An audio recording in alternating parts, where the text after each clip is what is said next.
আপনারও কি সন্ধ্যা হলেই আমার মতো মনটা খাই খাই করে? তাহলে আর চিন্তা কি? রোজ রোজ দোকানের ওই বাসি পোড়া তেলে ভাজা চপ সিঙাড়া খেয়ে পেটের ১২টা না বাজিয়ে ঘরেই এক নিমেষে বানিয়ে খান এই দুর্দান্ত স্বাদের ঝালসুজি। চলুন তাহলে কাজে লেগে পড়ি। প্রথমেই একটা মিডিয়াম সাইজের আলুকে খোসা ছাড়িয়ে সেটাকে ঝিরিঝিরি করে কেটে লবণ আর হলুদ দিয়ে লাল লাল করে ভেজে একটা পাত্রে সাইডে তুলে রেখে দেবো।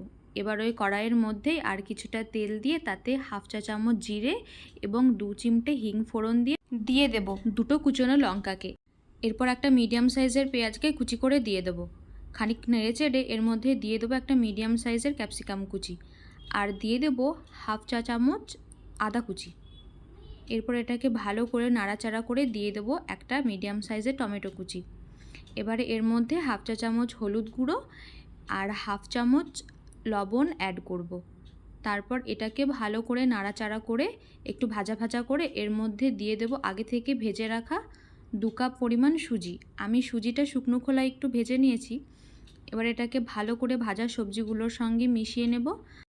সবজিপাতির সঙ্গে সুজিটা ভালো করে মেশানো হয়ে গেলে এর মধ্যে দিয়ে দেবো অল্প পরিমাণ গোলমরিচ গুঁড়ো। এবারে এর মধ্যে আস্তে আস্তে আমি জল অ্যাড করব।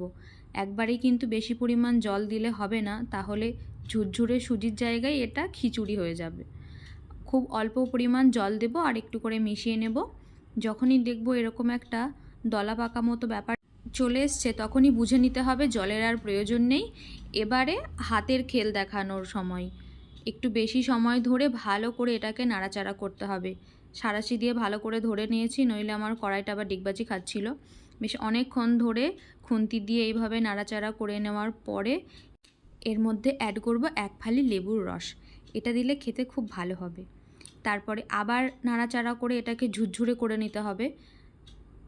এখানেই আসল কেরামতি, ধৈর্য হারিয়ে ফেললে হবে না, একটু সময় নিয়ে এটাকে ভালো করে নাড়াচাড়া করতে হবে। তারপর 2-3 দিন ভালো করে নাড়াচাড়া করার পরে দেখবেন এরকম একটা ঝুরঝুরে টেক্সচার চলে এসছে। তারপরের মধ্যে ধনেপাতা অ্যাড করে দিয়ে আরেকটুখানি নাড়াচাড়া করে নিলেই রেডি হয়ে গেল আমাদের সন্ধ্যার স্ন্যাক ঝালসুজি। তাহলে বাড়িতে বানাবেন আর খেয়ে জানাবেন কেমন লাগলো আজকের রেসিপিটা, বলতে ভুলবেন না কিন্তু। ভিডিওটি দেখার জন্য থ্যাংক ইউ। সবাই ভালো থাকবেন, টাটা।